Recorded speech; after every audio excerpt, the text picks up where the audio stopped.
With that, I'll call the first case on this morning's docket.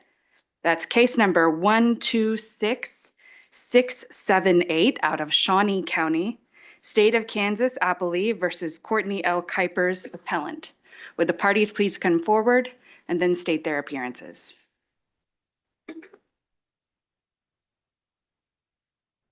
May it please the court, Your Honor, Grace Tran of the Appellate Defender Office on behalf of Courtney Kipers, present and ready for argument. And may I reserve 3 minutes for rebuttal? 3 minutes are granted. Thank you, Judge.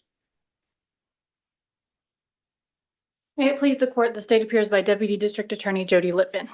Thank you very much. And with that, Ms. Tran, you may proceed.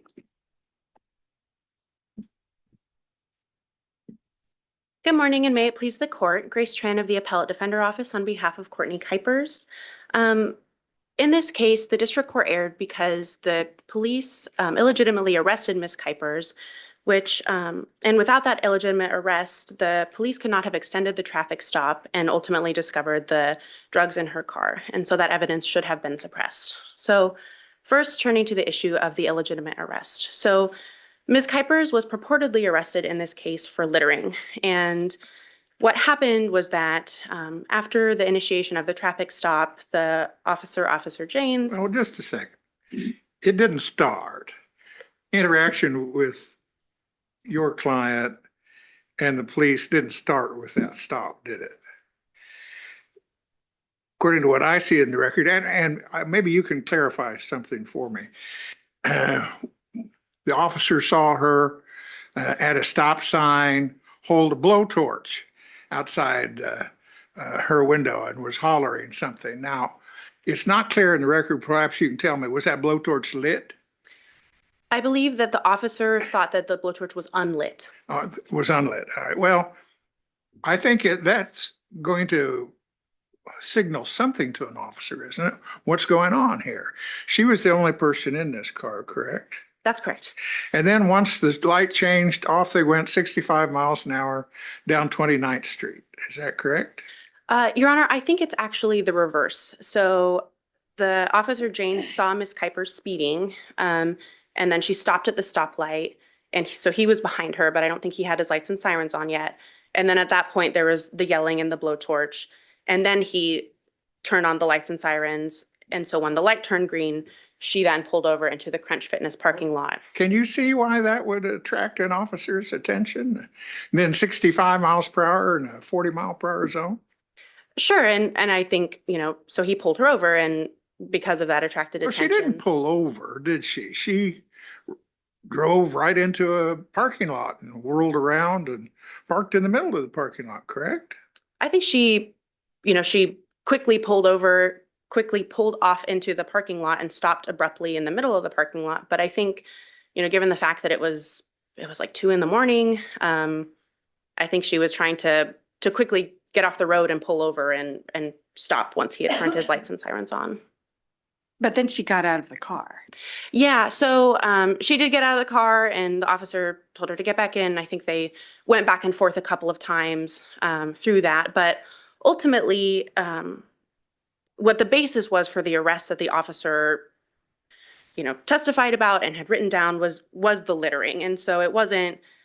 No, it was, I observed all of this behavior, and in my opinion as an officer, she was likely under the influence of drugs and she had littered.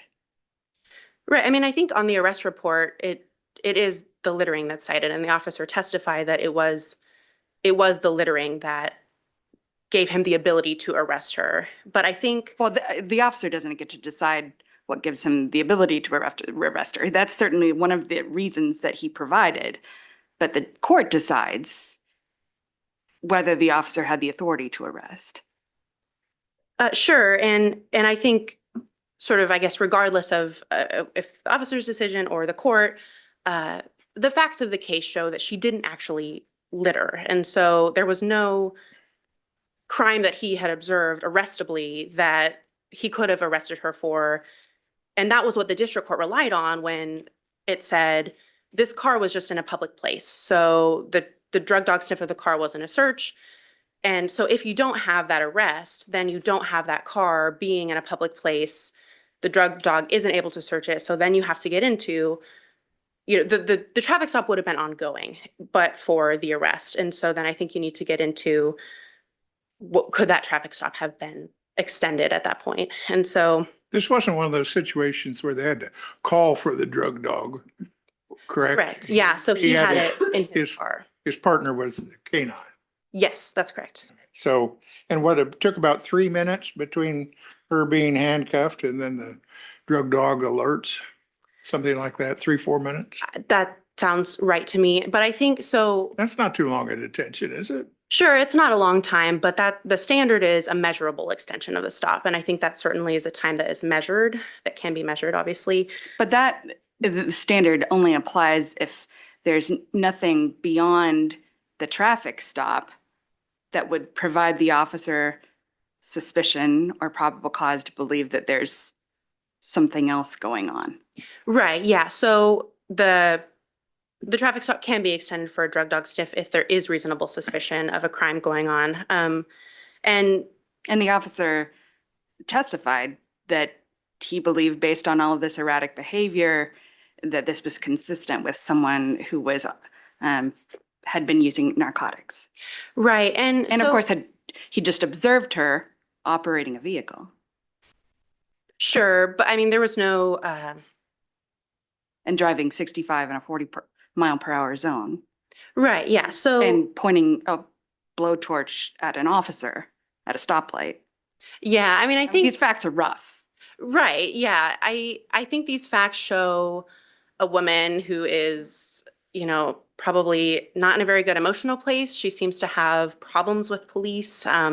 She talked a lot about the issues that she had with police and, her daughter being taken and maybe the police not doing things about it and, talked about previous contact with law enforcement. So I think, I think it's pretty clear that she doesn't like police, and she was expressing that in her behavior pretty clearly. And I think that's sort of what was going on with the littering and. Well, the littering, that's centered on the insurance papers, right? Right. And she took them out of the envelope and then threw them on the ground, and he said, pick them up. And Yeah. So And, I think what happened there was that, so he handed sort of maybe an envelope with insurance paperwork toward him, and he said, can you get it out for me? And I think she misheard him as, can you get out? And so she starts to get out of the car again.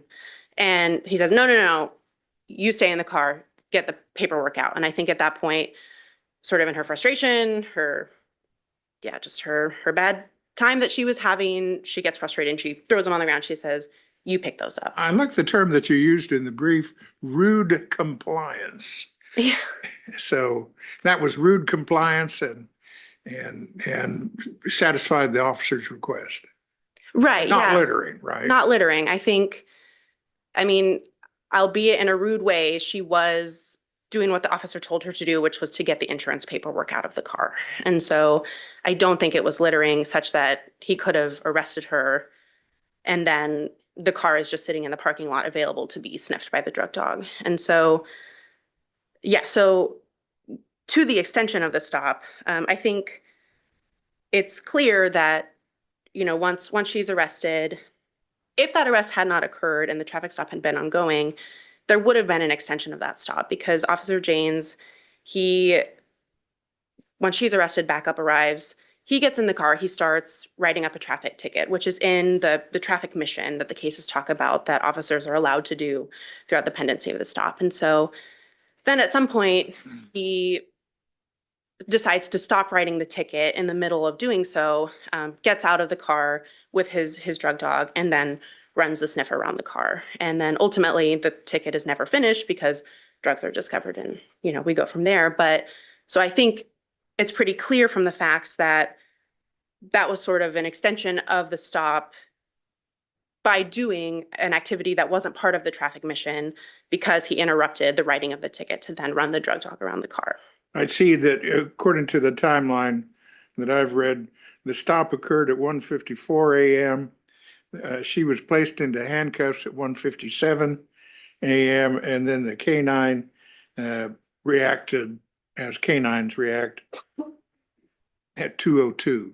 So 6, 8 minutes Right. And then, you know, there's, before the discovery of the drugs. after right, this. yeah.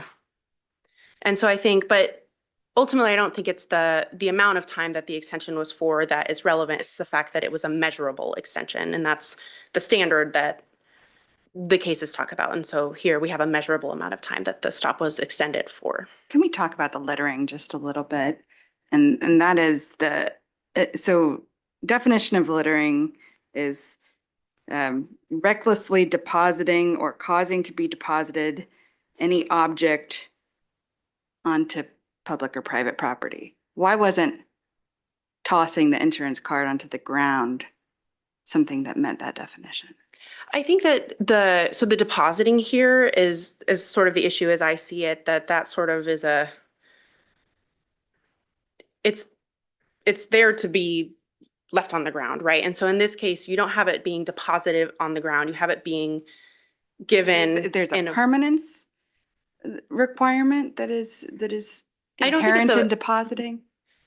Yeah, I think it's, you know, sort of where it's going here, and which is on the ground. And so here in this case, it wasn't really being deposited onto the ground as such, more that it was being given to the officer, again, in that rude compliance way. And so I think that wouldn't be a depositing of the insurance paperwork onto the ground. So like if the officer had caught the paperwork, it wouldn't be a littering in this case because it was But being but given those to him. weren't the facts here. Sure. Yeah, but I think regardless of that, I mean, I think it's just, it was her complying with his orders and not depositing it onto the ground, but giving it to him. And so I think that's the difference between, She was not charged with littering, though, was she? And no, she was She was not. not, certainly not convicted of it. Correct. No, not charged nor convicted. So I see I'm getting close to the end of my time, and so I would just end with saying that the police extended Ms. Kipers' stop in this case, and that the district court erred when it denied her motion to suppress, and the evidence should have been suppressed. And if there are no further questions, I would waive my time. Other questions from the panel? All right, thank you.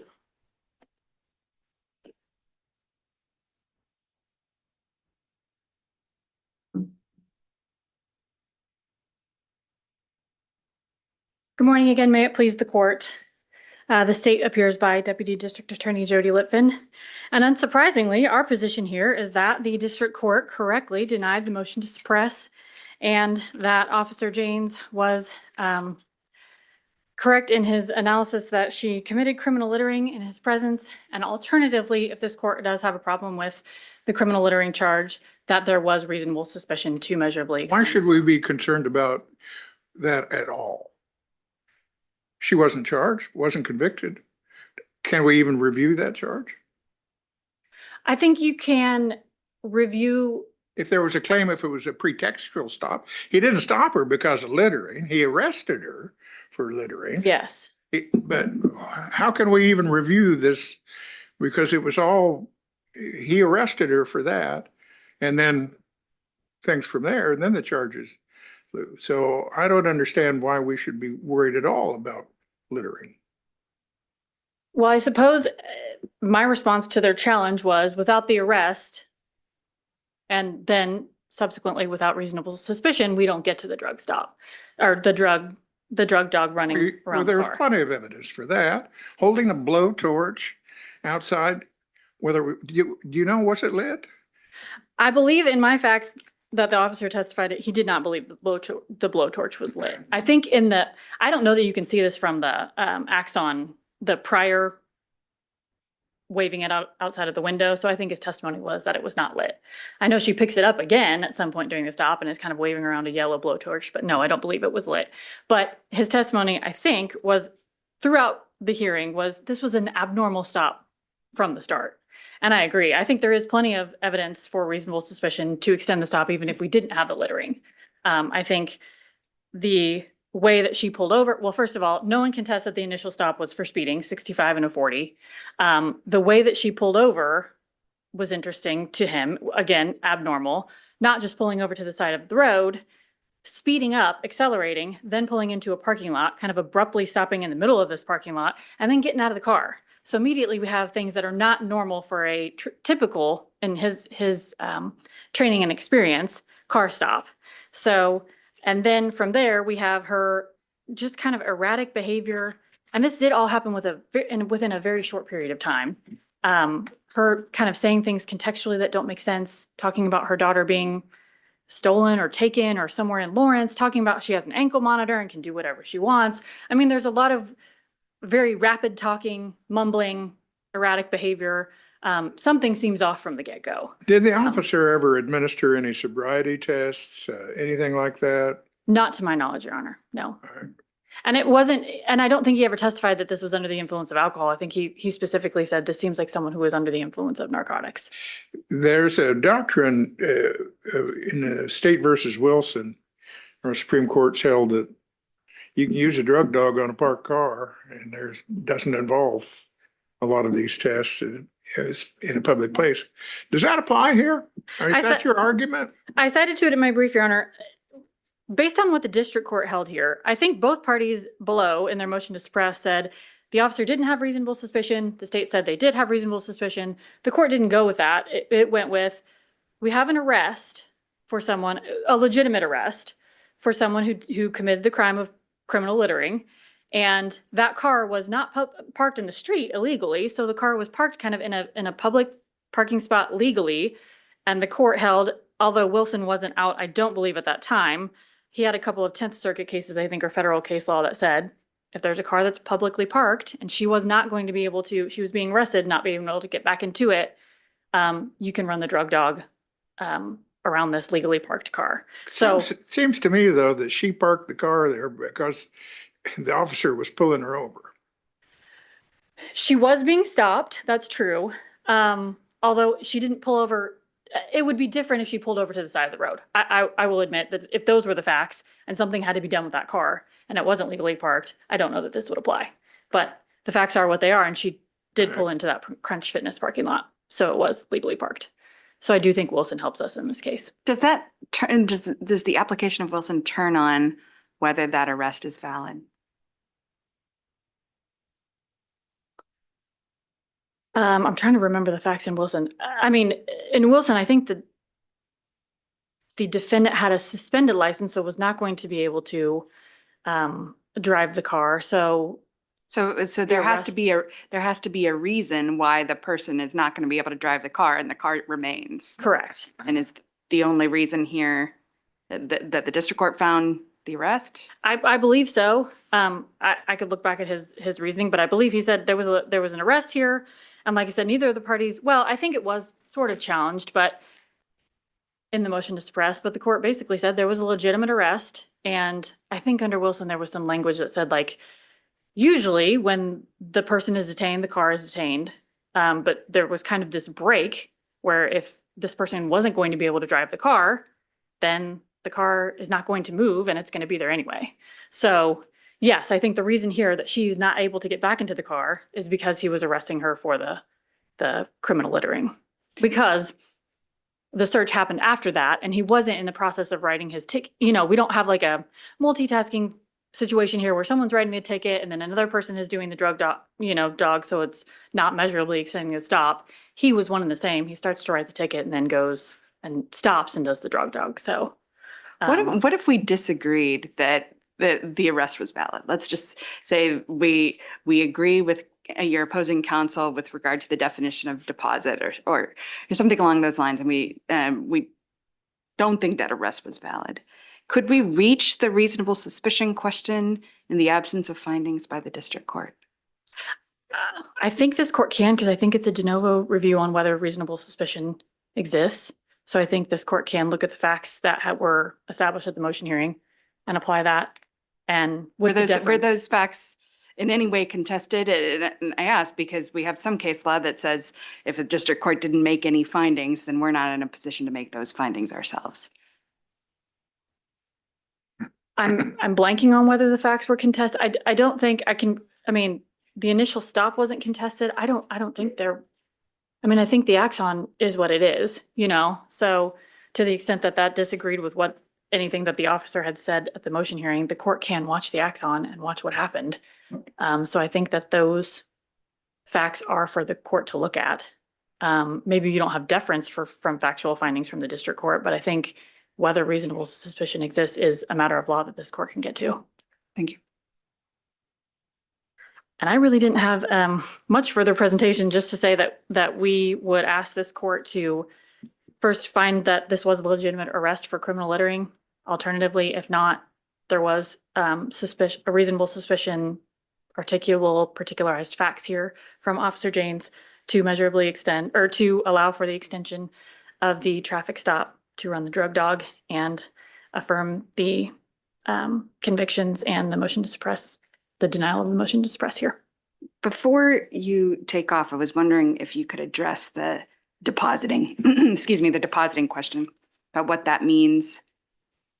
Sure. I don't think I cited, I think I just cited to the statute and said the facts here are that she threw it on the ground, it's depositing, and that's what we have to go with.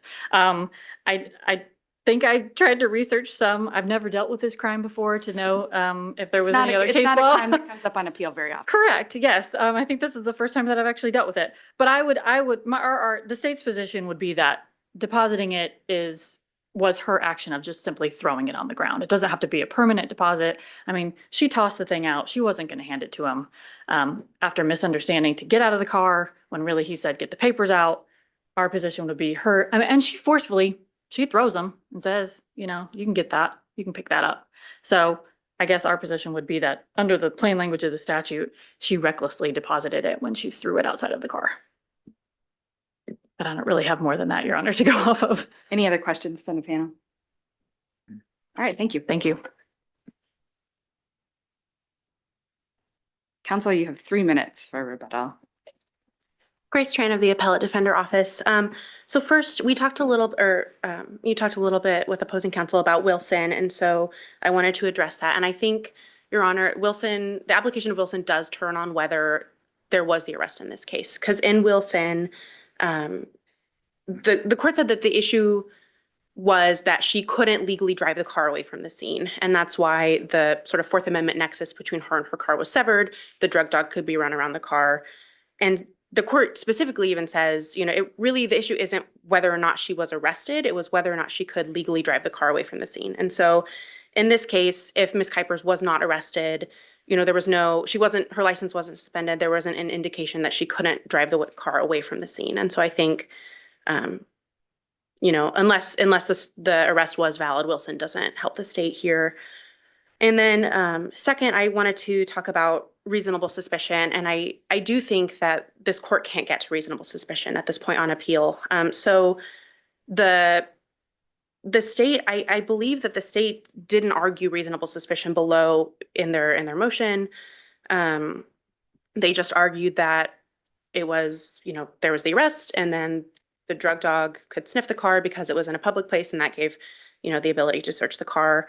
And then the district court didn't ever make factual findings on reasonable suspicion. And so I think, given that it was the state's burden below on a motion to suppress, and then the district court never made any findings, you know, there would have needed to been an objection by the state or something to get the district court to make those findings so that they can now be reviewable on appeal. So I don't think that at this point we can get to whether or not reasonable suspicion existed. So with that, I would just ask this court to reverse the district court's decision on the motion to suppress. Thank you. Thank you. Other questions from the panel? All right, thank you very much. Thank you to both counsel for your arguments today. We'll take the matter under advisement and issue an opinion on the case just as soon as we're able.